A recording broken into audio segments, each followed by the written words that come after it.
your brand story is evolving with you. It's lovely how we, for example, refuse to see Coca-Cola commercial from 1960, right? Yet we think that we can go on the same personal branding for decades. We were talking about how easy it is to tell a story when the product is a product or a service, but we have difficulties when the product is us. Yeah. Because I could do that, and I could be that, and I could do this. Yeah. But then you are not really strong in anything.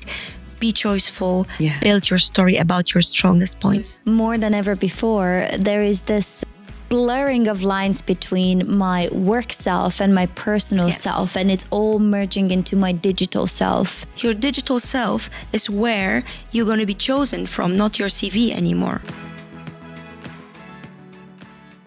Hello everyone, and welcome back to a new episode of For Those Made to Do. Today we're super excited to talk about something very big that we mention a lot in our episodes, and we finally get a chance to break it down, which is personal branding. Now, we've touched on it so many times in our previous episodes, but we haven't really given you the toolkit yet on how to do it well. So today we'll talk about why marketing and branding are easier when the product isn't you. When the product is you, how you can use the best techniques to market and brand yourself correctly, and also how to build a product that is memorable, credible, and undeniably yours. And to do that, we have an amazing guest with us in the studio. We're really lucky to catch her on because she's a very busy person. We have with us Marta Walus Shahin. Marta has built her career in one of the most demanding marketing schools on earth, which is Procter & Gamble. She led some of the world's biggest brands across multiple regions, developing a sharp eye for consumer behavior, brand storytelling, and what truly makes a product and a message resonate with the audience. So today she brings all that expertise into her role as head of marketing at STADA and also into the classroom at Holt, where she's luckily one of our professors. She's helping our undergraduate students to understand marketing better. So Marta, thank you so much for being with us today. We're so excited to have you, and we really look forward to breaking all of this down with you. Likewise, I'm looking forward for this session and discussion. Amazing. So we always start off the conversations with an icebreaker. So Bianca mentioned that you come from the marketing school of P&G. Yeah. So with that in mind, what marketing trend is exciting to you right now and why? I love this question because the thing that excites me the most is the fact that brands are not looking for trends anymore. They are looking for trends, but not only. Less and less brands are coming to agencies and asking for make it go viral. This is not an objective anymore. The objective of brand and long-lasting strategic brand building is to build a story. Brands want to be authentic. Brands want to be long-lasting. Brands want to make people feel with their hearts, not only see with their eyes. And why is it important? Because consumers, younger consumers, Generation Z, Alpha, and Beta that's going to be born in 2026 is telling us exactly so. They are deselecting brands that are not representing any story. They are jumping on a trend and say, okay, I see you. I might pay attention to you for a little bit, but I'm going to not be loyal to you at all.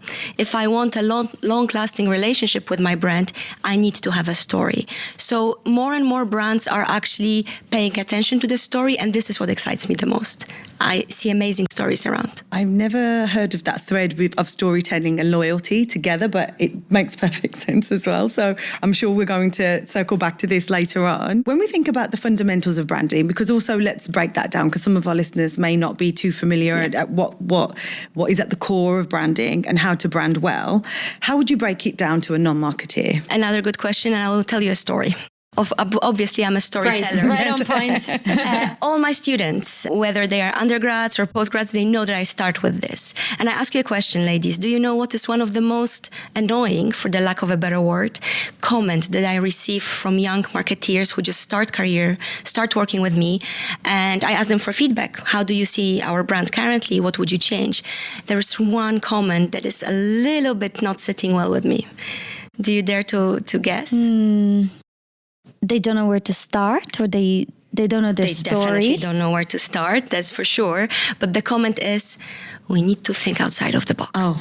Yes. And I absolutely love thinking outside of the box. Don't get me wrong. Creativity is very important. But my answer is very simple. I'm 100% with you. Let's think outside the box. But just to make sure that we're on the same page, can you tell me what the box is in marketing? Can you define the fundamentals, the box for me, and then we're going to jump right outside of it? And I think that you might predict that the answers are not really well structured, or there's no answer at all. Yeah. People don't know what marketing is, what fundamentals are, but they already want to, break the clutter and be creative without knowing what really is ABC. And I'll tell you, it's a box, so it has 4 elements. Every single thing we do, whether we brand our product or we brand ourselves, needs to have a goal and objective. You need to know what you're going to do with yourself or with your brand. The second thing, you need to clearly identify target audience. And target audience does not mean I am speaking to everyone. If you speak to everyone, you speak to no one. So it has to be a very detailed, both psychographics and demographics. You need to know whom are we speaking to. The third one, which is very important, is a value proposition. What really makes you unique? What are the values that you bring to the table, and how are they differ from your competitors? But people forget the second part of this sentence, and why does it matter to your target audience? Well, are those values really important for your target audience, yes or no? Or they are just nice to have? The last but definitely not least are the metrics. How will I measure myself against the goal and understand whether I'm successful or not? How do you know whether you're successful in your personal branding when you don't know what are your measurements? So, simple box: goal and objective, target audience, clearly defined value proposition, and metrics. If my collaborators, partners, students pass this test, pass the box test, then we go outside of the box. But before that, it's a really difficult drive with me. And do you think because automatically their default instinct was to jump outside the box first, that then makes them so overwhelmed of then tackling the box that they can't quite get past that mental block? Have you seen that? 100%. They are very overwhelmed. They are assuming wrongly that this will come naturally for them, especially when we talk about personal branding. Yeah. They are not being taught those skills, whether at the school or at the workplace. So they go for help, which is AI. I have thoughts, lots of thoughts. I think I'm first of all very happy that you've broken it down in a formula like this. I've mentioned before, a large part of my role is essentially teaching this. Yeah. And where I find step 1 and 2 is I would say almost the biggest hurdle, because if you can actually do step 1 and 2 really well, then actually when it comes to the value framing, you can do it a little bit easier, because you've done all your requirement gathering and your market insights and your intel. But I think I find that always is a block there, the market research. I don't think people realize how much depth you have to go in order for you to then frame your value in the right way. I fully agree with you. I think that there are 3 reasons why it's failing currently. As I said, people assume that it's going to come naturally for them, that marketing yourself is just marketing. You need to have an objective. And objectives could be different. I want the entire Dubai to know my name. The objective is I want to find a job in a very specific industry. The objective is I want to be very engaging out there. But when you don't define what you really want to achieve with your branding, you're going nowhere. Target audience is particularly difficult. People think that, of course, we talk to everybody who is listening to me. Absolutely not. You need to know whether your audience is headhunters, university students, peers, school communities, your friends. This all matters, because as we know, it's not anymore your professional socials, but also your private socials that matter. You have to make a holistic story. The third thing is that simply people don't put enough time. And I see it. And I particularly see it actually with my executive MBAs. They put so much time to create elaborated marketing strategies for their products, for their services. The papers they prepare are amazing. The PowerPoint presentations they prepare are groundbreaking. When I ask them one sentence, what is your value proposition? Present yourself to me as a product. Sell yourself to me, yeah. There's silence, or better yet, a very weak, generic sentence. I'm goal-oriented enthusiast. Who isn't? And ambitious. I am ambitious, goal-oriented enthusiast, and I'm sure you are as well. Yeah. How am I different from 100,000 of oriented enthusiasts out there, right? And again, I I know that there's a little bit more difficulty when it comes to our undergrad students. They're just starting the journey. But we are talking about CEOs, CFOs, CMOs who don't know how to market themselves in one sentence. I refer to this strategy as editing out. Oh, yes. Because I think when you ask them that question, they're like, well, where do I start? Because I've done so much and I'm so great at everything. And it's like, no, actually, you just need to tell me what's relevant to the person that you're speaking to. And I think that part then is what stifles the 100%. Ability to like really tell someone what your value is, because they don't know which parts to leave out and which parts to keep in.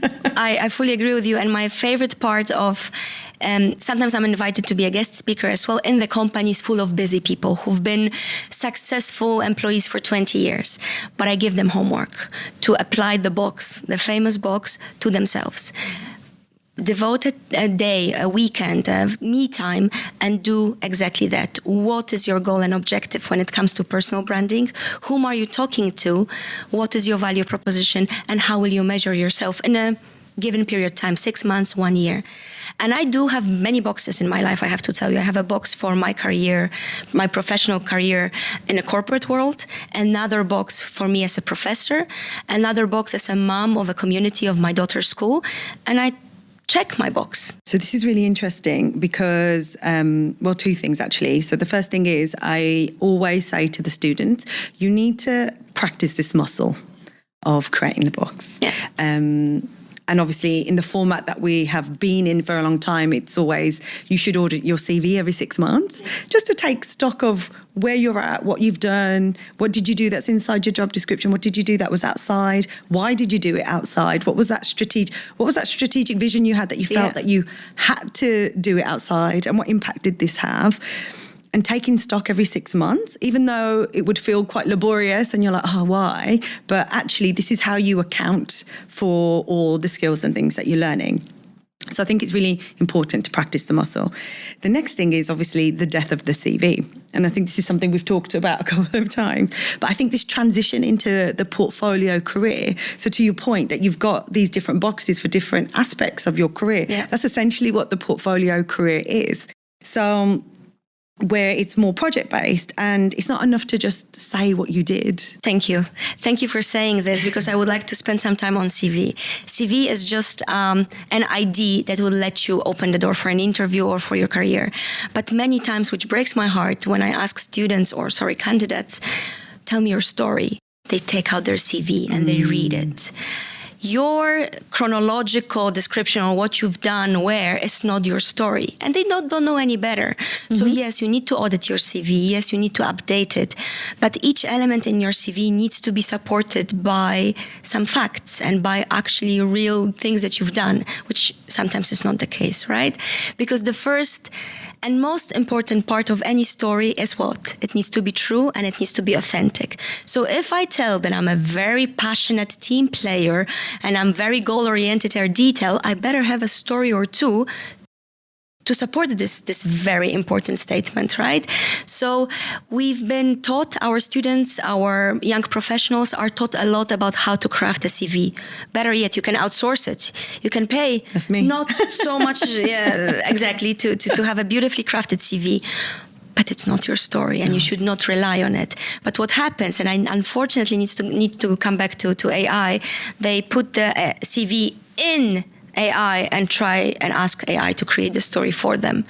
A bit of heartbreaking when you outsource your life. And you are not a director of your life anymore. You are asking AI to be your director. Because what will AI do? They're going to put you in a mold that we've seen 100,000 same off, right? So I always encourage my students to think about their CVs, to write in details what they have done, but then to sit and think, what is my story? And I do feel like the storytelling element and the CV is interlinked. As a reader of maybe say over 1,000 CVs in my lifetime, if I can't follow your story from top down, even your CV is done wrong. It needs to tell a story of sorts, maybe a little bit more in a matter-of-fact way. But if you've left me with more questions than answers, and there's no detailed facts, as you mentioned, and there's no justification of the things you've stated, even then that ticket to entry is not going to get you inside the room. So I think there's a little bit of correlation, but I do see this trend of moving away from the CV, and I think it will be for the best as well in the longer run. I hope if we've learned how to really tell stories, right? Because this, if I may, we were talking about how easy it is to make a story, to tell a story when the product is a product or a service, but we have difficulties when the product is us. Yeah. So let's talk about the 4 Ps. Product is me. A price is the value that I'm bringing to the industry. The place is my presence, where I would like to be seen and where would I like to be heard. Mm-hmm. And my promotion is everything that I'm communicating, right? And what you said, with the death of CV, what comes is your holistic presence, right? How am I building my story in my LinkedIn, in my private socials, during events? What am I saying? How am I presenting myself? And those are all elements of the story, because CV won't cut it anymore. So if you are an empathetic leader, which obviously we will speak about it probably, how empathy is now the hot word. Everybody needs to be empathetic because AI is not. Mm-hmm. The whole story and the way you behave, what you say, how you say it, whether it's your TikTok or it's your Instagram or it's your LinkedIn, needs to show this empathy. But it cannot be starting December 2025 and being month old. It needs to be holistic and long-term. It has to be strategic, not tactical. Yeah. So it's like your footprint from the very beginning to the end. It's quite interesting because the Future of Work report from the World Economic Forum, when they say, okay, trends in 2030, leadership and social influence is always creeping up and up and up. So now they're predicting it's going to be in the top 5 skills. So this ability to socially influence with your career portfolio, where you show your holistic, all aspects of your experience, right? Because I think that's also what it is. It's not just your value add. It's like, okay, I said, oh, this is my first time getting the true Marta experience. And I think this is a really good way to put it, because actually this is how people are engaging with you. It's a personal experience. So I think people need to just reframe how they're thinking about it as well.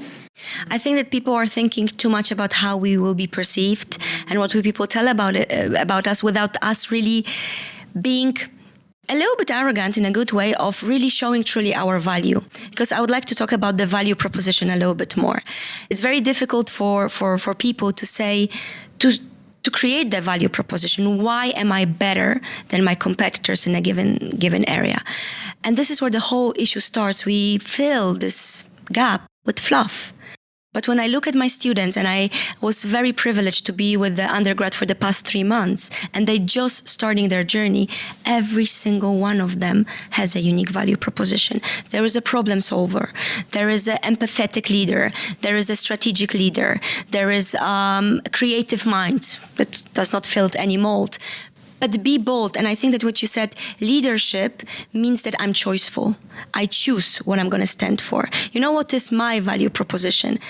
I don't think that it will come to your to surprise. It's being engaging and energetic professor. Because people, when they see me, when they speak 2 minutes with me, or they see me in a classroom, they say, that's about right. And I can get enormous amount of examples of why this value proposition is true. Will I bring the biggest amount of academic knowledge? Absolutely no. There are people who would beat me to it. But can I convey an 8 hours course of executive MBAs and keep them as energized at 8 in the morning and at 6 p.m.? Absolutely, I'm your girl. Come and visit my classroom. Come and speak to people who've seen me, and this is my testimony. But I've been choiceful. I didn't say that I am that and that and that and that. I said I'm going to put my eggs in the basket of being energetic, being engaging, and even now giving the HEMBA, the hybrid model, sitting 8 hours in front of the computer and engage them. It's not easy, but clearly, with a warm heart, listening to the feedback from the students, this is what I'm good at. This is my value proposition. And you see, the story will be built only around that. But there will be so many different aspects I could build my story about, right? So when I tell my students, of course you are oriented, detail-oriented, and of course you are energetic, and of course you're a team player, and of course you are smart. That's the bare minimum. You're a hold of student. You should be that. What is 2-3 things that you're really proud of and you're really different? And then build the story around this. Concentrate your content around that. Don't ask ChatGPT to write that you are delighted to be in thousands of events that have nothing to do with your story. But write a beautiful message about the events that are connected to your value proposition, right? Choose the mentors in your life. Choose the books that you read. So you say, okay, she's not about everything yet. Again, everything and nothing. She's about specific value proposition. And there's a direct correlation between the power of choice. Yes. And letting circumstances happen to you. So if you start as you mean to go on and you say, right, I'm at the beginning of my career path, if you're at undergraduate level, or you're looking to pivot and you're in a transitional phase. Yes. If you start with this activity and you have this mindset, then you're starting from choosing your messaging, you're choosing your audience, and then you can choose, you will keep the behavior up and you'll choose the job you want. And it will be more focused and it will be actually aligned with what it is you really want to do because it's aligned with your messaging. And I think when people are just like, I could do this and I could do a little bit more of this and I could be good at that as well, you're spreading yourself too thin. And then anything will come to you and you'll accept anything as well because you haven't really drilled down as to what it is you really want. And I think these two things go hand in hand because it's like a practice. If you start there, you'll continue there. If you don't start, then you do a little bit of everything, then everything will come to you. And I don't think you'll end up where you really want to be. And I've maybe just connected these two dots myself. But as you were speaking, I was like, okay, actually, there's alignment here because you've got to start as you mean to go on. I would love to speak to you, ladies, in a couple of months and ask you about your value proposition as well. I always ask my speakers, homework. Marta gives homework for sure. It's very uncomfortable exercise. I felt uncomfortable when I've done it, but trust me, this choicefulness, I love what you said, is something that's going to bear fruits because I could do that and I could be that and I could do this. But then you are not really strong in anything. Be choiceful, build your story about your strongest points. So now to answer your question, I think I could do Bianca's. Okay, you do my homework, I do yours. Absolutely love it, and I'm going to judge it in a very marketing way. And I think Bianca could probably do mine maybe better than I could. We give each other feedback a lot. So I can tell Mandy what she's really good at. And I told her one day, and she was a little bit surprised.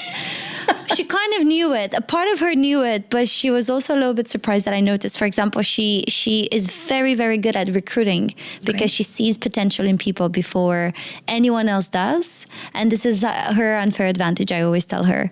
When we hire people in our team, I'm always sitting a little bit on the edge, but then she's like, no, we're getting this person. And then 3 weeks in, I'm like, okay, this was the fantastic choice. Yeah.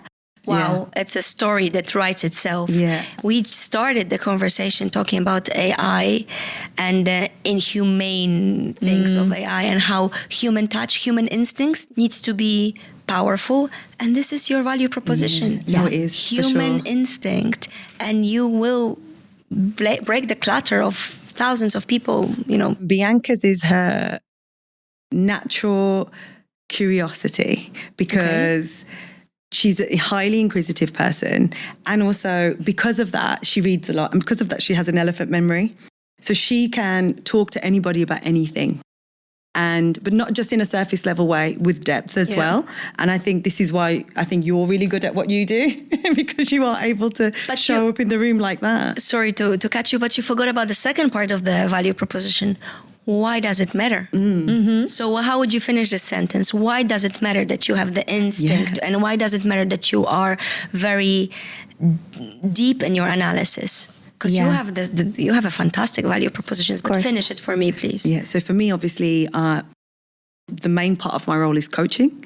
So I'm highly empathetic as well. So I'm connecting to people, working with people, trying to get the best out of them. So my instinctive ability to see potential is what helps students get their potential. And I think that you're helping them a lot with something that worries them the most, that currently they're competing with thousands of CVs. It's not anymore the time where you are mailing physically your CV or faxing them.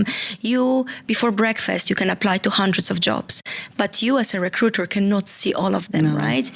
And you bring a hope to students that you will see the human in them, not only the sexy keywords that AI is searching for. I love your story. What about yourself? Yeah. For me, I think it makes me very good at my job, which is partnerships and networking and seeing potential a bit differently. Mandy sees potential in people for hiring and for, I would say, in an organization, she can grow a team really well, and I can grow the business really well because I see alliances externally with different companies that make sense to us. And these are the roles we play in at work in our team, and I think we're really playing to our strengths there, because I couldn't do her job as well as she does it. And exactly. It's so important because I think in this era it's just so difficult for people to really know their value. And there's another layer there where I think companies aren't doing enough work in emphasizing the value that employees bring to the table as well. And I think it's I don't know if it's a 50-50 job. I think ultimately the responsibility sits with the employee, with each of us, to know our value. But I think the reason it becomes so complex and difficult to articulate, even for a CEO, is because we haven't built a company culture where we celebrate individual gain or individual contribution. And I think there is a reason for that. A lot of organizations are focused on team efforts. And of course, in a large group, you cannot work individually, and you probably shouldn't. You can only achieve great things as a team. But then the role of each individual player in that team becomes a little distorted and very difficult to articulate. Just exactly how much I have contributed to my company's revenue this year.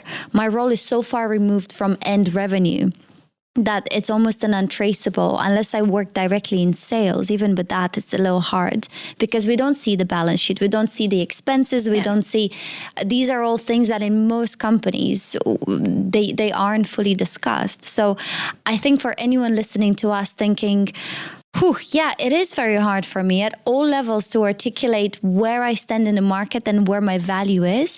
It's because it's bigger than you. Of course, it starts with you and how well you know yourself and what others say you do very well, how they recognize things in you. But it's also about you to go and investigate in the wider scope of the business, how much has the business won because of your individual contribution. And I think that's something that you can maybe take up with your manager or peers in the year-end performance review, etc. But I really think that that's a place where each of us needs to kind of start investigating a bit better. It's a very important topic to talk about because I have a very strong opinion about it. It's not 50-50. In my view, it's not 70-30. It's 100% on you. Nobody owes you anything. You will have to do the work. And what I said at the beginning, how we ignore this task, how we think that we don't have time for it, then the fruits are as such, the results are as such. So as you rightfully said, it is your job to ask your boss, your supervisor, what do you see? Please tell me, how do you see my personal contributions to the project, to the outcome of anything? But nobody will do it and give it for you. You set your value propositions because you asked each other, right? I know my value proposition because I'm going religiously through the comments of my students, of the dean, of people who work with me. And now I know it. It's not like somebody said, hey, I have a value proposition for you. Take it from me, right? So yes, of course, at work, you're going to be having a mold. You have to have 3 things that you need to do and you are rated, whether you did it very well or you did it not so well. But if you really want to know what is your contribution, how people see you, this is 100% on you. So of course it is tough, but I want to encourage young people not to be paralyzed. It is tough, but it's not impossible. But unfortunately, it is a hard work on you. People think it's a one and done. If I do this once, and I do this accounting, and that's it. That's your brand story is evolving with you. It's lovely how we, for example, refuse to see Coca-Cola commercial from 1960, right? Yet we think that we can go on the same personal branding for decades. So we are demanding the brands to be updating us on a monthly basis, but we are having the same old story for years and years and years. Absolutely, that's what I'm saying. If you think, sounds pretty bad, but not that bad, of yourself as a product, you're going to be in a much better place. Yeah. And when you apply the marketing strategies to yourself, hey, I need to update my product, I need to update my presence, I need to update my communication, which is a normal thing in any marketing work. Software update, right? 100%. Then you're gonna be in a much better position, right? Yeah, completely. And ask for continuous feedback, because people are willing to give feedback to you and tell you, help you define this value proposition. But nobody will send you an email.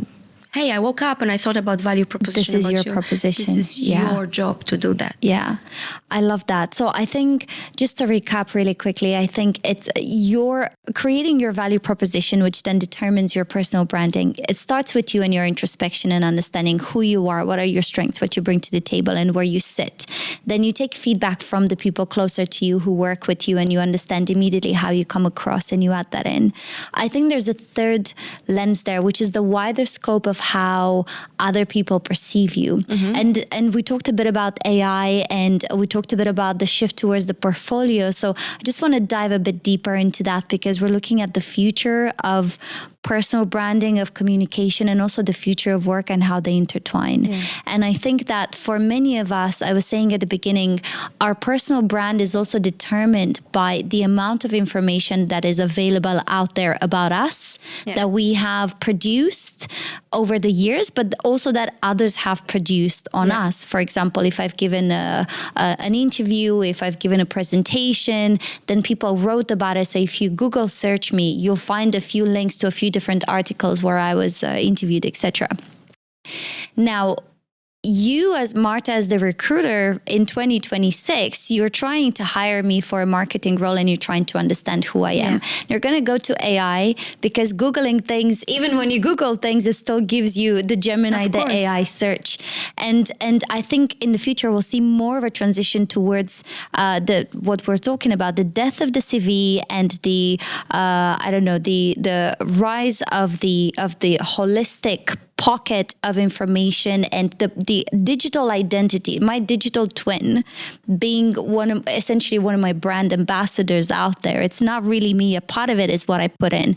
Another part is what else is out there. Yeah. How do we balance our personal branding? How do we control the narrative and keep the authenticity in a world where content is being constantly created and pulled from different pockets, where social media, for example, wasn't really a thing before? And if you're looking at Bianca's CV, you don't care about my Instagram. Yeah. But now, all of a sudden, if you're Googling me, AI will also pull maybe some of the posts I've made while I was out on holiday with my friends. How much control? How do I operate in that environment? I think that we are in a full control of what is out there most of the time. And it should be our responsibility to continuously check and see what is being written for us. Because nobody is writing it without our knowledge. It's a combination of the post that you have posted, the picture that you have taken, the comment that you have made, right? Mm-hmm. If you know what is the objective of your story, every single thing that you do will be connected to this objective. I'm speaking to you certain things that will be connected to my objective as a professor, to my objective as a corporate person, to my objective as a mother. I'm very active on private socials. I am the queen of Instagram. Ooh. Everything I post, maybe I shouldn't say it. Yeah. We'll all follow you now. Exactly. And what I post, I know that maybe my coworkers, my future employees will see that. So the story needs to be there. Yeah. But if you want to be active product in the digital world, think before you post, and think whether whatever you do is part of your story. The problem is that people are not coherent and they let emotions go in because they have absolutely no idea what is their objective. And I think more than ever before, there is this blurring of lines between my work self and my personal self, and it's all merging into my digital self.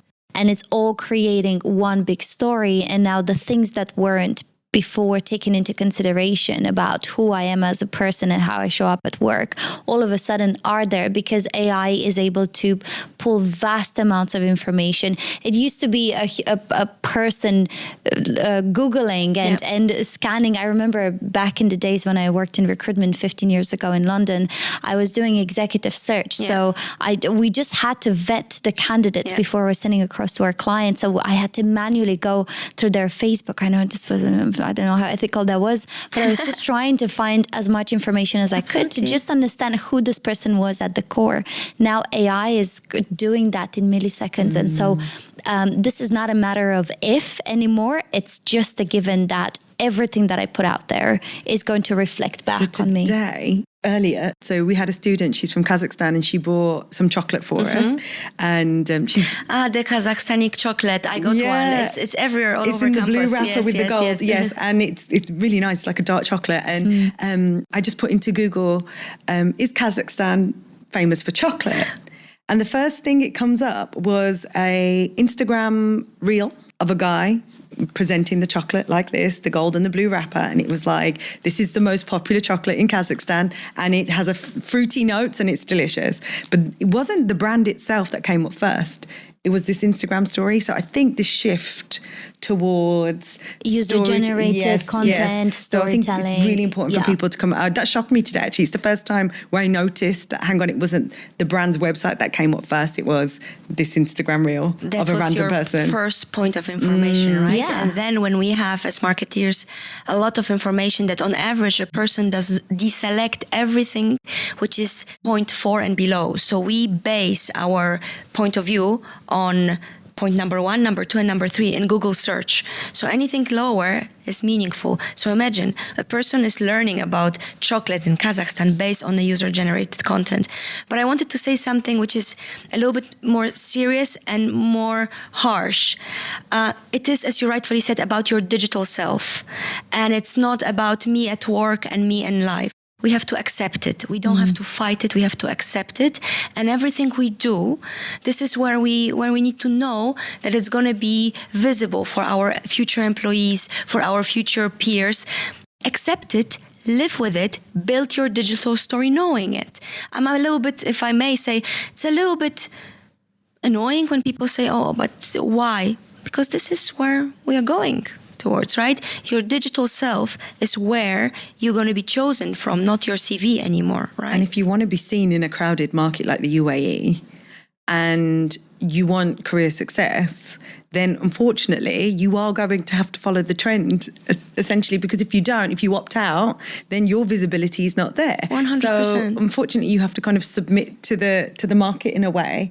And that's the status, especially in this region that we're in, where it's hyper competitive and it is a crowded market and it is a fight for talent.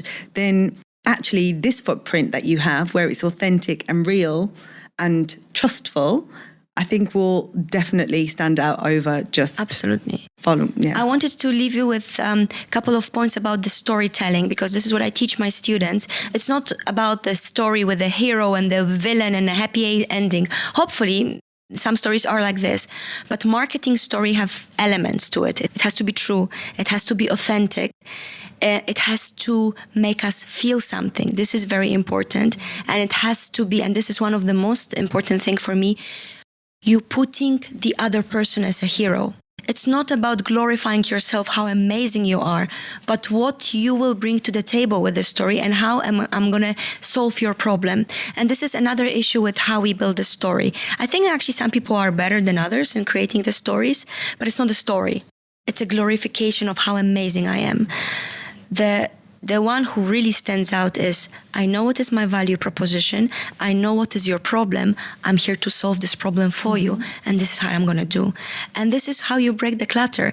So yes, I do believe that we have thousands and thousands of CVs and thousands of people who are energetic, goals-oriented and, driven. But nobody does the homework or saying, I am what you need, because this is your problem. This is my unique value. We are a perfect match. If somebody comes and says it to you, yes, you'll just buy it straight away. and how many times you've heard it? No, very rarely. And I think one of the reasons for that is that people, again, maybe with the help of AI, they're quite superficial in their research. So when we're telling our students at all levels, make sure you really understand the industry and specifically the company you want to work for. And when we say research the company, we don't just mean look at their website, see their services and their offices. It's really about what problems are they solving in the market and what problem do they have themselves today? Is the gap in employment right now, that role that you're applying for, is that available right now because they had someone who resigned or they had someone who went on maternity leave, or have they got a brand new shiny client and they need another 3 people to join them? You need to know why, because then your value proposition is very different based on these 3 scenarios.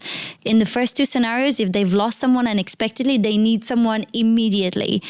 So make sure you're talking about how soon you can start and how well you understand what problems they have, what they're trying to achieve. So all of this comes together once you fully understand and don't skip the very crucial step of doing the research and also really digesting the research. That even if you're using AI, and I'm all for it because it's high volume. I don't expect everyone to research every company out there. That's why you have to be targeted, pick your lane, research the problem. Then your value proposition is not just about what you bring to the table. Your value is the starting point. Then you start framing your value based on what their need is. That's how you get the job. I absolutely love it. And again, will you be standing in front of the CMO giving a presentation about the product without the research?